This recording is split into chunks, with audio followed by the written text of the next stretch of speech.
What it is, Vader Games TV presenting Why Always Me. I'm the host, I'm the character, I'm the person. Actually, I'm just me, Vader Games. Thanks for tuning in. We got another show. It is going to be a short but sweet one. Thank you for tuning in. Thanks for the comments. If you're watching live on Twitch, respect. If you're watching me on YouTube, thanks for the support. Help me grow this channel. I'm humbly, I'm humbly just hit the 50 mark in terms of subscribers. Please continue to be one of the early adopters, be some of the day ones, and help me increase that. You know what it means to a new channel. Edison, what it do, rhetoric, what it is. All right, let me get into it. And apologies if I don't really get into the comics heavy, but if you want to have your comments show up on stream, we can do that on YouTube, especially, and I'll look to share those with the crowd. All right, you see the list. You see the list of what's going on here. This is episode 22 of Vader Games TV. Why Always Me? And if you don't know, I am an international fan. I'm based out here in Toronto. It is 2 p.m. my time, so it's actually a very special thing for me to be able to do it at this time. All right, so let me just get into it because there's a lot I got to say, and without any delay, we've got to do it right. Let's do the intro.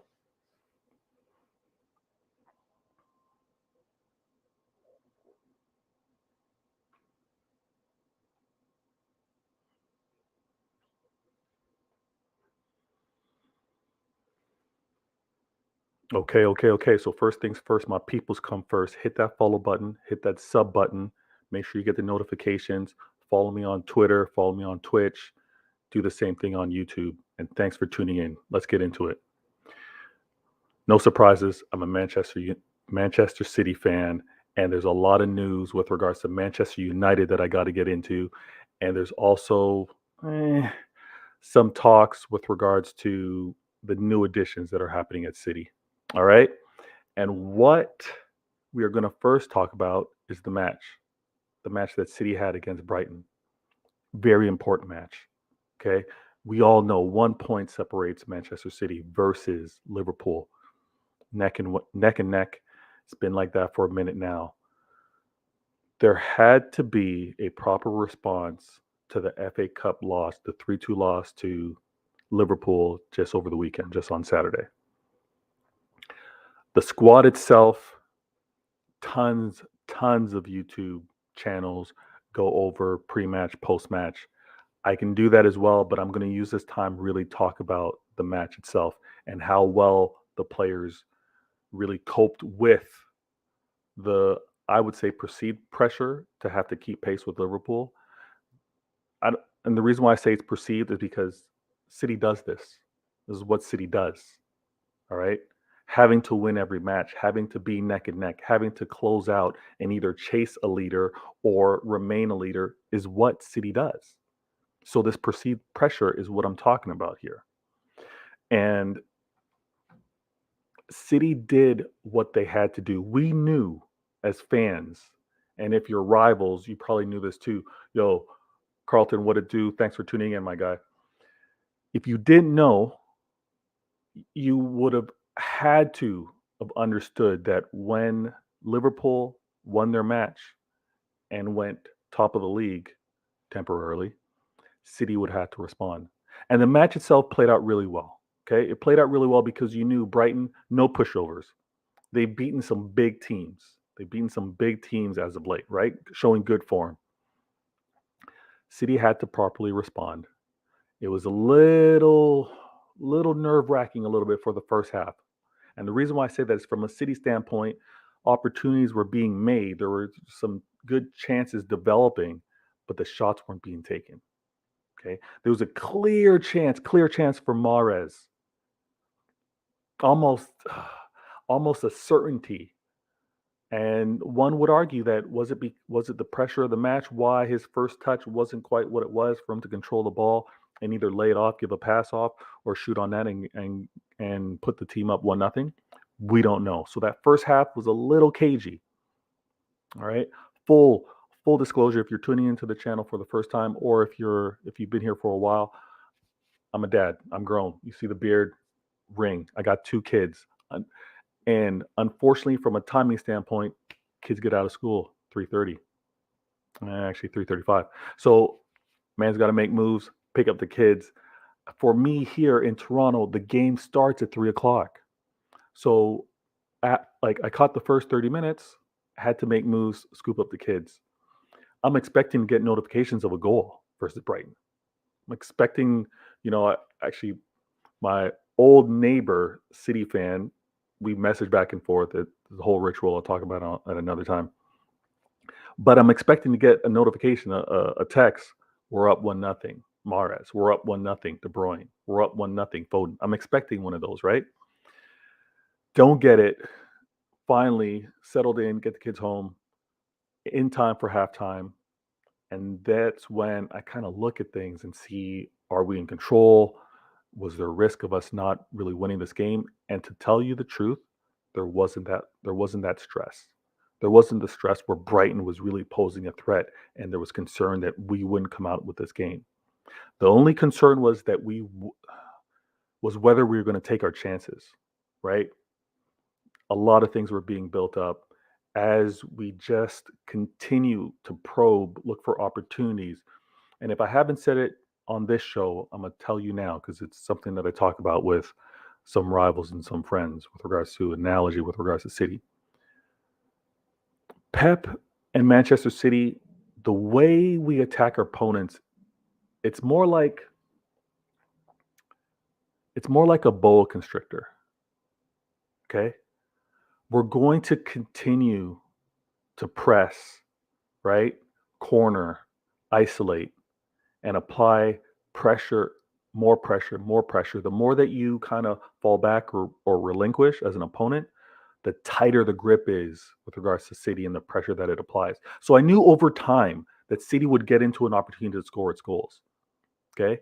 I early on predicted a 2-0, pleasantly surprised that it was actually 3-0. So I'm very happy with that. And the win itself, like I said, other channels, you go into a lot more depth with regards to the breakdown to the game. The win itself was so key because I think it allowed the players to know there's no stress here. Quality team as always. Do its EPL business as well as an eye on the Champions League. And I'm going to talk about that in terms of priority later on in the show. You know what? I should have done this as well. I should have put this on screen for you guys.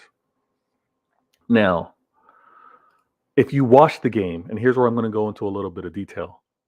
You had Cancelo right back, Stones, and Laporte, and then you also had Ake on the left. Throughout the game, and this is what is annoying me and what really sucks as I talk about it is injuries creep in. But even before that, when I'm talking with True City Fan, when I'm talking with Pitch Points and Carl, and we're discussing, even Adam, when we're talking about the potential lineup, the thing that's so interesting with regards to the squad right now, and I've talked about this on other shows, the versatility amongst the players is next level. So we saw the lineup, we saw who was to start, but then we also posed questions like, could we see Stones at right back, Laporte and Ake center back, and Cancelo on the left? We contemplated that. We weren't sure about that. It turns out that it started with Cancelo on the right, Ake on the left, and then you had Stones and Laporte at center back. I'm hoping, and I haven't seen the latest, but I'm hoping it's minor, more precautionary, not a real injury with regards to Stones, but Stones had to leave the field. With Stones leaving the field, no, sorry, I take that back. Sorry, Ake suffered the injury and had to leave the field. With Ake having to leave, then you saw the versatility from the squad again. Then you actually saw Stones move to right back. You saw Cancelo go over to the left, and we got Diaz back in the lineup. Played like he hadn't missed a beat. This happened in the second half. So the versatility was amazing to see, and the fact that they were able to switch sides, Cancelo not losing a beat, doing his thing. I was really happy to see. I was annoyed at the injuries, though. I can't lie to you. I was annoyed at the injuries. And it's going to be really important for the team itself to be able to manage and be healthy to close out this year. Because let's be real, anything that's going to derail Manchester City from accomplishing its goals, EPL as well as Champions League, has nothing to do with the players. It's going to have nothing to do with the tactics this year. It's gonna have to do on whether the players can remain healthy, and that's the entire squad. Proper replacements. I get it. Every team has injuries, but it's with regards to having the players by position to be able to replace. All right. Edison's in the building. Hit me with the comments. I will definitely. You see the comments on the screen. I'm gonna get into Haaland 100%. I'm gonna get into that. And he's messaged me on Twitch real quick. Let me see what he's got here. Erling Haaland. Yep. This is why you gotta have. Okay, he's talking about having the app on the phone. Trust me, I have to travel safely. I have to obey traffic laws. So I got to do things the right way. But I hear you, Edison. I hear you. Good looking out. Okay, we talked about the Brighton game. On to the next now. Okay, and in this case, coming into the next set of matches, most likely there's going to be a preview show. Please tune in, subscribe to the True City Fan as well as Pitch Points, two excellent channels that I often collaborate with, and most likely we'll do a pregame preview show on that one, or we'll do starting 11 on that one. Okay, so support those guys. The hype is unavoidable. It's unavoidable. And I know that I'm going to address this now. I'm going to have to address this on a couple other days. And I've actually got some previous videos where I've talked about the addition of Erling Haaland.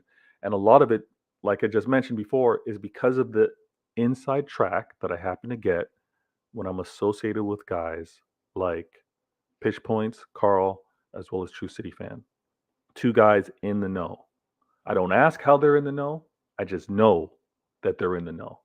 All right.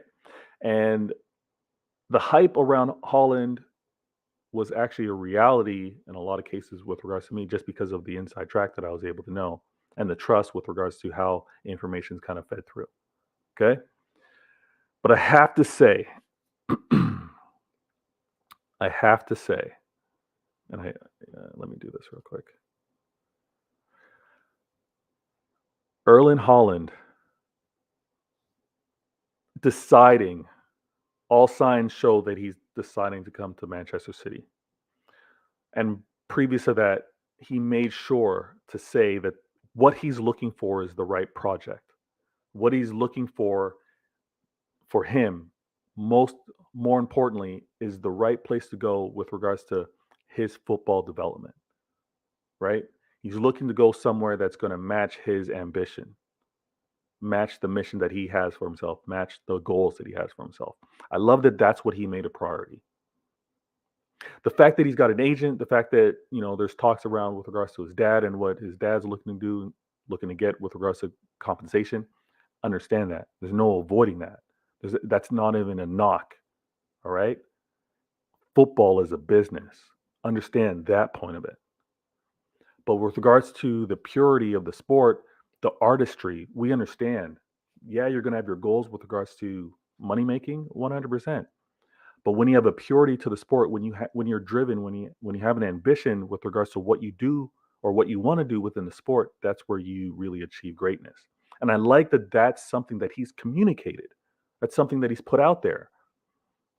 And for him to have made the challenge, or I shouldn't say challenge because that sounds like I'm slighting other leagues. For him to have made the decision to come to the EPL speaks volumes. For him to have made the decision to come to this small, no history, no fans, no European legacy means a lot. And the reason why it means a lot, and Manchester City fans, you know what I'm doing here. I don't quite believe it, but I'm going to regurgitate. I'm going to spit back what the rivals say, right? The reason why it's so important for Haaland to make the decision to come to the City, and there is the same reason why it was so important for a Yaya Toure, for a David Silva, for a Vincent Company, for an Aguero. Those players, for example, coming to City, establishing something that's new in terms of modern day standards is huge. It's what legends are made of. It's what becomes lore, what kind of becomes fables. Holland coming to City checks so many boxes with regards to what can happen for him as a player, but what can also happen for him in the with regards to the legacy, with regards to the history, and dare I say this modern age with regards to the brand. There's some fantastic players in the EPL. There's some fantastic goals or standards, records that have been established in the EPL. Holland has a chance, and City has a chance to set some new records, some new heights. That's an amazing thing to witness as a fan. That's also going to be an amazing thing to accomplish as a player. He's put that on his vision board. He's put that on these are my goals. Holland to City is going to be a great problem. Trust me. It's going to be a great problem. Rivals, I see the fear right now. I see the fear. It's a terrible four-letter word. The F word is, you're not supposed to say it, but I see it. Fear is all over the tweets. Fear is all over the commentary. Fear is talked about all over in the spaces. But it's a good thing. The reason why it's a good thing is because iron sharpens iron. It makes everyone better, right? It's going to make your club better. It's going to make the quote unquote stars of the league better because there's either a young player that's on their heels trying to do something new, trying to catch what they're doing, or it's going to be that young player that is at that level that others are going to have to work to get to. This Holland edition of City is going to be great for the EPL. And I understand that Manchester City will never be the darlings of the EPL, never be the darlings in the UEFA. Does it just happen to be a coincidence that every time Champions League comes around after the group stage that there's a reintroduction of Manchester City investigations, financial investigations? It's not a coincidence. They don't want Manchester City to be at this level. All these legacy clubs, I know I'm going on a rant right now and I shouldn't be doing this, but all these legacy clubs, grandfather clubs, they don't want another threat. They don't want another challenger. That's the main reason why this stupid Super League was developed to begin with. The ones that have it want to keep it and want to close off any threat, any jeopardy.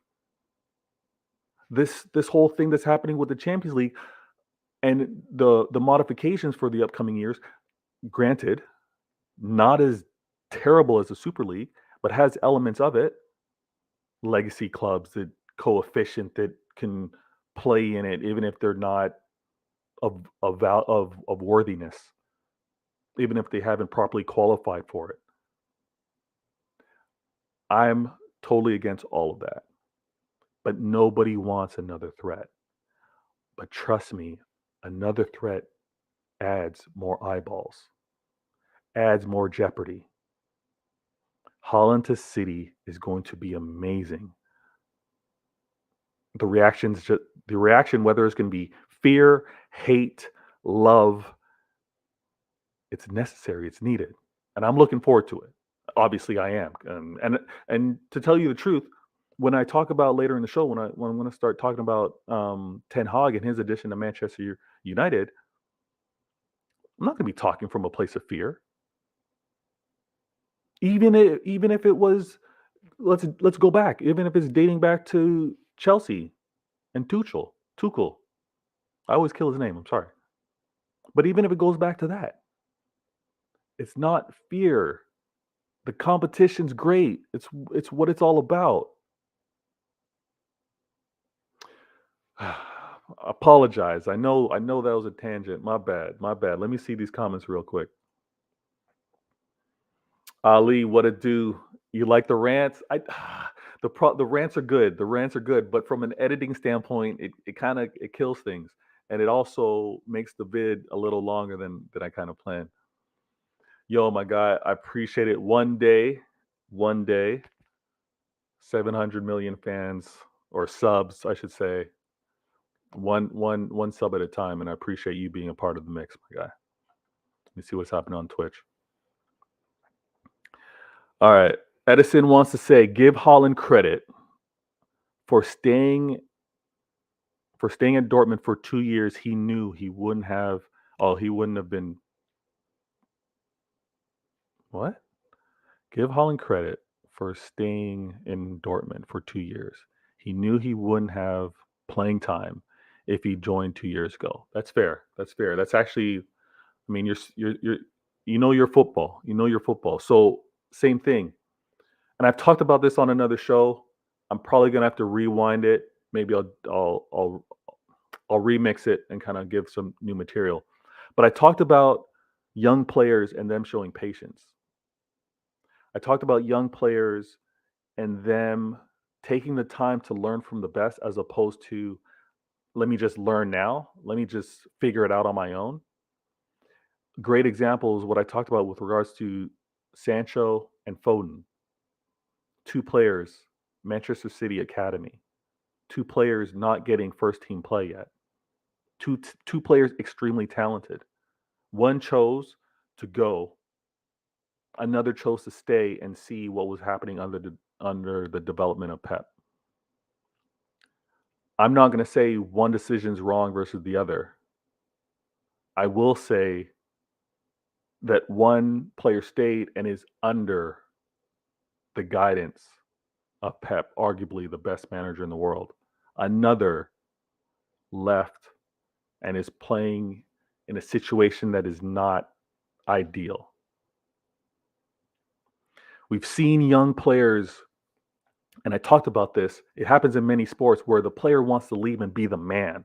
I want to go somewhere else and be the man. I don't want to continue playing with greatness. Unfortunately, when you're older, it's not a guarantee that you're wiser, but when you're older, you've had experiences and you kind of see things. You see the grown beard, I'm a grown man. If you want to be the man amongst men. Outshine the greatness that's around you. If you're not getting the playing time you think you deserve, outperform and earn it.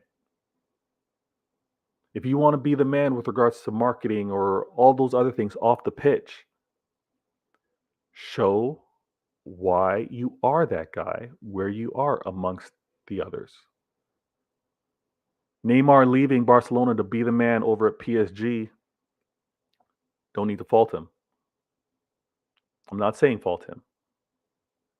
But had he stayed at Barcelona, had he stayed and shown, yo, Messi's getting all this attention right now, 1 or 2 years, but watch what I'm doing. I'm the consistent one, right? I'm the one playing with a flair of jazz. I'm the one freestyling here. I'm the one that's actually doing things to entertain as well as deliver. The equity that that man would have acquired staying at Barcelona, now performing at a higher level when Messi has fallen off, the man would be looked at in such a different light. Such a different light. And I think players need to recognize that. If you we I haven't done enough shows. This is only my 22nd show. With regards to the with regards to the relationship that we're building over this YouTube ecosystem, Twitch. I don't know much of you. You don't know much of me. I do have a sports background. I've been an athlete. Now, mind you, my sport as a child, my childhood sport was football, but then it grew into track and field. I'm built for speed. And when you're taking licks, when you're not the guy amongst like teammates that happen to be faster than you, it's not about you leaving and going to another team. It's about you working on your craft and becoming better and then proving to others that you are the guy, you are the fastest. And I think the same thing applies even in team sports. Don't leave to be the man. Remain, outshine, outwork, and be the man where you're at. One would argue there's no club better than Barcelona. So you're gonna go and be the man at a possible lesser club. All right. Another rant, which I did not mean to do. I did not mean to do. Let's get back into it though. Let's get back into it. All right.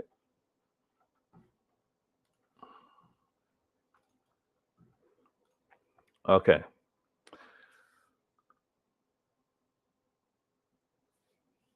Best believe we're going to talk about Haaland again at another time, especially when it's officially announced. But I got to talk about this Chelsea Arsenal match.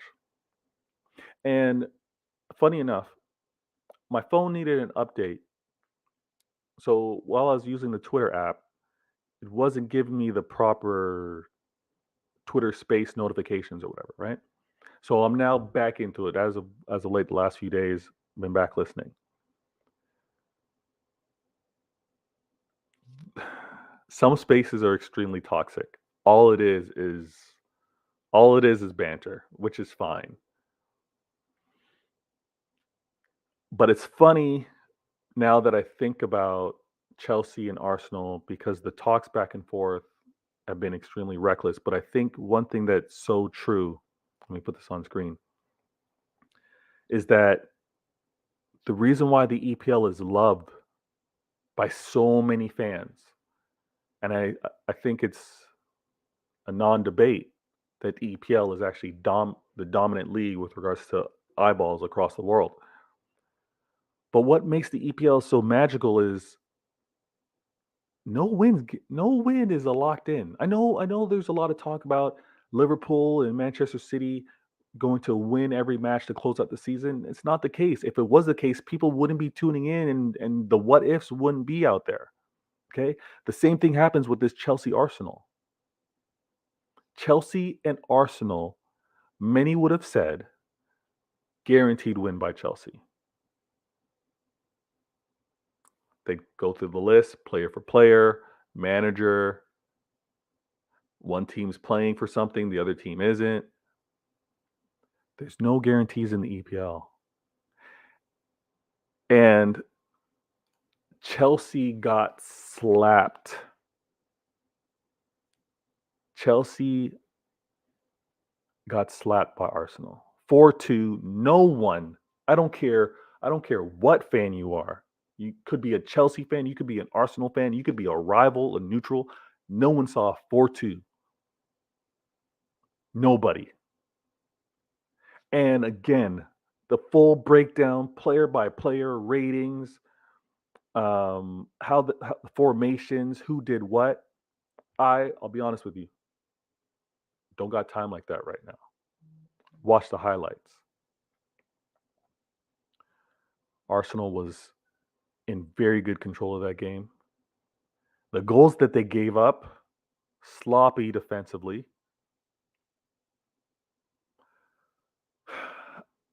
I talked about it after the Champions League exit by Chelsea.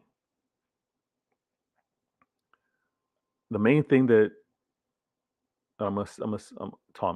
Tuchel, that's Mr. Tuchel. Again, I keep butchering his name. Apologies, Chelsea fans. But he's got a lot of questions to answer. I know the season's not over, but there's a lot of questions to answer. Yes, you've had your injuries. I'm not going to dismiss that. But your opponent, Arsenal, also have their injuries.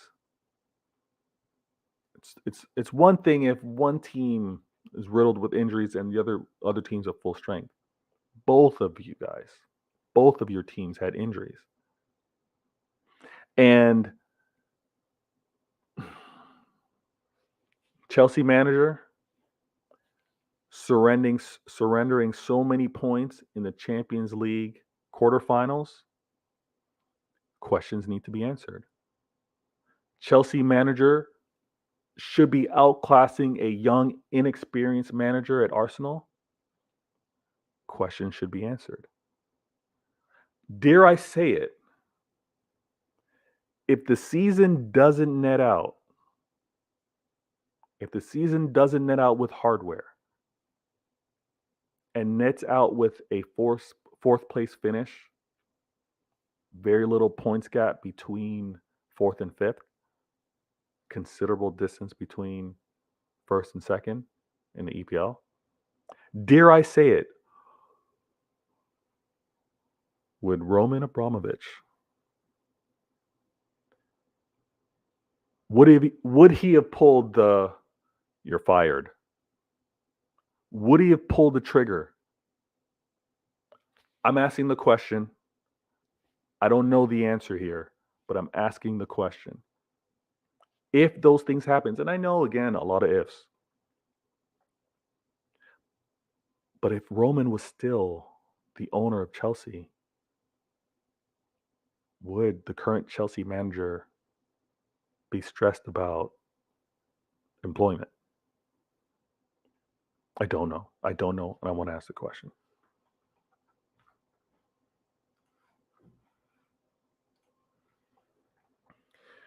All right.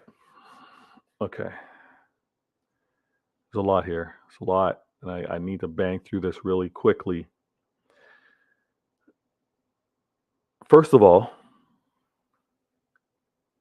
there is supporting your team. There is cheering against opposing players on your team. I'll be honest with you, I'll never understand fans that actually, and I'm talking about like the supporting wise, fans that actually kill their own players. Talk bad about them, crush them on socials, say they're trash. I don't understand. I don't agree with that type of approach. It's often like things that are happening within your family or anything like that. You keep it in house. You don't let others know. And I don't understand the I'm gonna bash my own players type mentality out in public. And public now are the socials and the platforms. I don't get it. What's happening with Harry Maguire, and I'm not going to spend much time on it because he's no different than, unfortunately, many other players on Manchester United, well, players in general. But to go so far as, and the latest thing that I saw was with regards to a bomb threat. Reality is being lost here. Reality is it's messed. It's gone too far. Scale it back. Dislike your player. Handle it like a grown up. It's insane. Same thing goes for what was happening, you know, years back. I think in a lot of frequency, it was happening often with regards to this whole swatting thing. People need to grow up, and that's enough. That's enough of that with regards to Harry Maguire. It's enough of that.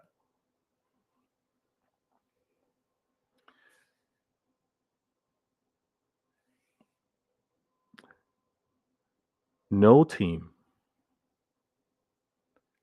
deserves to be challenging for titles or deserves to be one of the best in any league. No team based off of name alone, fan base, revenue, none of that. I'm seeing too much of this Manchester United sympathy going around. I'm hearing Liverpool fans talk about Manchester United needs to get back to their winning ways because the matches that just happened recently aren't what they should be. Manchester City needs to go fall off, get Manchester United back. This sympathy business needs to stop. You need to dead this sympathy stuff. The the fans themselves for Manchester United are in for a rude awakening. If they're in for a rude awakening, if they're not going to be patient. I know this. I'm gonna come across like the old man here. I'm grown though. Fans, if they're not going to take a second and understand what it means to rebuild and consistently challenge, don't skip steps. No microwave type meals here. If they understand what it takes, things will be cool. Things will be good. I tweeted this. If they're okay with a rebuild to have glimpses of a good foundation and some success, not challenging for titles, not going far in the Champions League. If they're okay with that type of development, they'll be good. If it's going to be the Instagram, they if it's going to be the Instagram, the microwave, the success now fan base and energy, it is going to be a dumpster fire. It is going to be a gong show. It's going to be a disaster. Manchester United fans, y'all better chill and give it time. That's not me hating at all. That's not coming from there. Why would I? I don't want you to succeed, don't get me wrong. But looking at things, you can't expect things to turn around quickly. And I know it's going to be hard to actually accept. Fans don't even want to say group chat. They don't want to say group chat. They got to say GC. Fans don't even have time to say Instagram. They got to say IG. The fan base, they need to chill. They need to take their time. They need to know that it's going to be a process. It's not going to be done overnight, but I do believe you have the manager. I do believe you have the manager to get it done.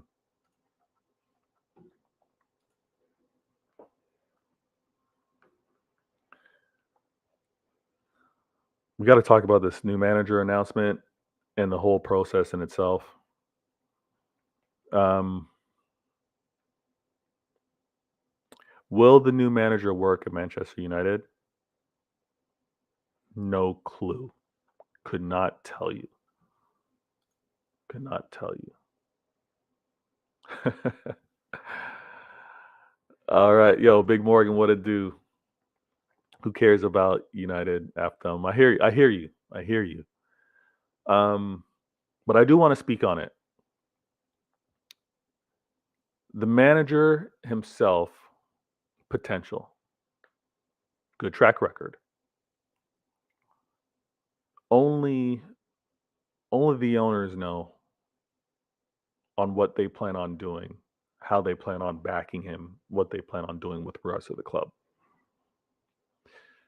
And what's been very clear, you hear it from many United fans, it doesn't matter what they do at the end of the day, the Glazers are the owners. And I don't disagree with that. I think at its core, they're going to have their problems. But I will say this, because it really is a cop out for many fans. The owners, as bad as they've been, they've given money to the club. They've spent money. So it's not hindering the club with regards to being able to spend amongst the top spending clubs in the EPL. The decisions they made in terms of like how they run the club, that's another thing. Ten Hag to Manchester United, like I said, if he gets time, things are going to be good. If it's going to be if if if he gets slapped up, and here if he gets slapped up 4 or 5-0 from a Manchester City, Liverpool, and the fan base overreact, it's going to be long. It is going to be long. He's not going to survive it. If it's like, yo, we're going to take our licks, it's going to be problems for now, but we see what's being developed. We're seeing Deadwood being shipped out. We're seeing new talent coming in. Battery low. Cool. Please charge now. Cool. The announcement is great, but don't overdo it. Don't overdo it, Manchester United fans. I'm seeing some. Let me see these comments. Word is Big Morgan saying he's getting 200 million. It's a good start. The money's going to be key. The calls that he's going to be able to make as a manager are going to be even more important. I'm not. How do I put this? I would tell United fans to be cautious because what did we see, and what have you seen over the years? Terrible loss, string of losses, change of manager, restart the process. Terrible loss, string of losses overall performance. Terrible loss versus Liverpool. What ends up happening? Ten Hag announcement. I tweeted this as well. If you're not following me on Twitter, definitely check it out. I don't tweet often, so when I do tweet, it hits.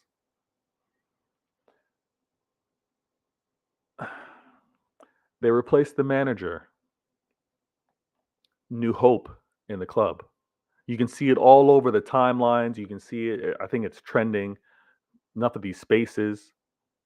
What's going to happen for Ten Hag? What does this mean for Manchester United? We're going to be back. Those two things, automatic. We've seen the script. We've seen the formula. Hope is now back in the club. Fan base are now, quote unquote, I would say, distracted, pacified. Anger subsided. Manchester United stocks up. If this is going to play out right, it's not sexy to say. It's going to require time. And in that time, best believe Manchester City, we're going to be racking up the trophies. Your rivals, Manchester United, your rivals are going to be getting it off. They're going to be putting in work and getting what you're not getting. If you can fall back and let that happen, chill, allow your new manager to cook, let him get his ingredients, cool. I'm looking forward to seeing how this plays out. I don't think the fan base, and on another show I'm gonna talk about this. I think Manchester United's fan base This is going to sound terrible. This is going to sound so bad. But I think its fan base is a big reason to Manchester United's failures in modern times. I'm gonna talk about that on another show. I'm gonna break it down. I know to the ear it doesn't sound right, but it's a real thing. It is a real thing. Manchester City, we don't have that problem because we don't really have any fans.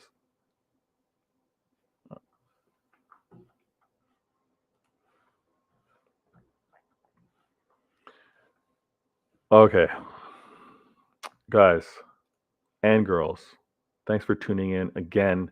If you're new to the channel, you're coming across this for the first time, take a second. It is absolutely free, but it means the world. It means the world to me. Hit that follow button, hit that sub button, and like the video. Share it. I'm definitely going to, after I do the full video, I often just release short clips of it. So you can look for that and support. Okay, we got to talk about this. And it's important here. Every match that gets played out adds another layer of tension, stress, importance. We're now down to 6 games remaining in the EPL. Manchester City, 1-point lead over Liverpool. There's going to be some Champions League matches in the middle of that. No longer for us, but there's going to be some FA. There's going to be an FA Cup match in the middle of that. Next opponents for Manchester City, Watford. Important match. Important match, more importantly, because players need to remain healthy. Players need to get back to health.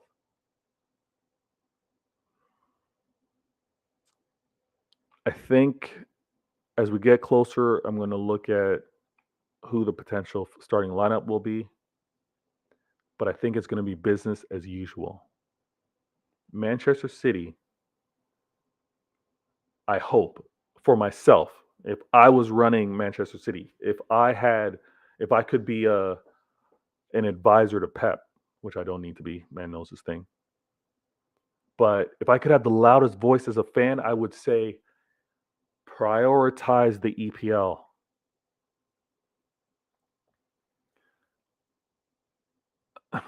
Think about the storyline. Think about who is challenging, who's right at our heels with regards to the EPL. We got to win what's in front of us. You win the league because the league concludes first. We prioritize the EPL. We have to. We don't have that many of them. We've got one under Mancini, one under Pellegrini. We've got 3 under Pep. We don't have that many. We got to prioritize the EPL. Then we focus on Champions League. And I know you guys don't want to say this. I know the rivals will try and kill me for this. Yes, we don't have a Champions League. We should be pursuing a Champions League. Many will say that. I'm really the opposite here. I think because we don't have the dominance of EPL titles, I think we need to build that. I think when you look at legacies of some other managers, and you want to look at Sir Alex Ferguson, the reason why he falls into that legendary status, not taking anything away from him, is really because of the number of the EPLs and how many he's won in succession, how many times he's been, second, third in the league, always in contention, right? I want that for Manchester City. You win home before you start winning abroad. I know I'm probably in the minority with regards to that perspective. But I think before you brag about being the best of Europe, you have to be the best in England. That's just how I see it. How can you be the best in Europe that consists of England, but you're not the best of England? You see what I'm getting at? And on another show, maybe talking to some, like, maybe I'll go through the comments or maybe I'll have a panel, but this whole which one's tougher, winning the league or winning the tournament,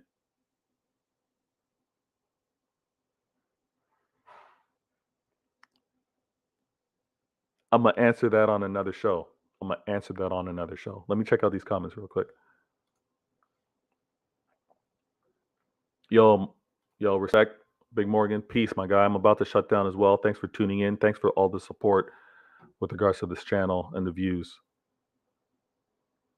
I'm gonna check out. Let me see the comments here on Twitch as well. So I got Edison saying, I stood by Milan's side for 20 years, the best and the worst years. Milan coming back from the dead. Absolutely, absolutely. And Edison, I know you're a real one, my guy. You've got fans that, and I'm hoping they're just joking. I'm hoping they're joking about going on loan to these other clubs. I'm hoping these fans are joking about no longer watching games for the season. It, maybe there's just a different category of fans, and we just have to accept it. Someone says that they're a fan, you don't automatically consider them to be an equal to you with regards to your fandom. I think that's just how we got to look at it. But I want to say, I have to say, with regards to these 6 games and prioritizing the EPL, I think that's how the movement needs to happen. I think that's where Manchester City needs to plant its flag, win this EPL. And let's conclude that. Focus on the Champions League. Happen to win it? Fantastic.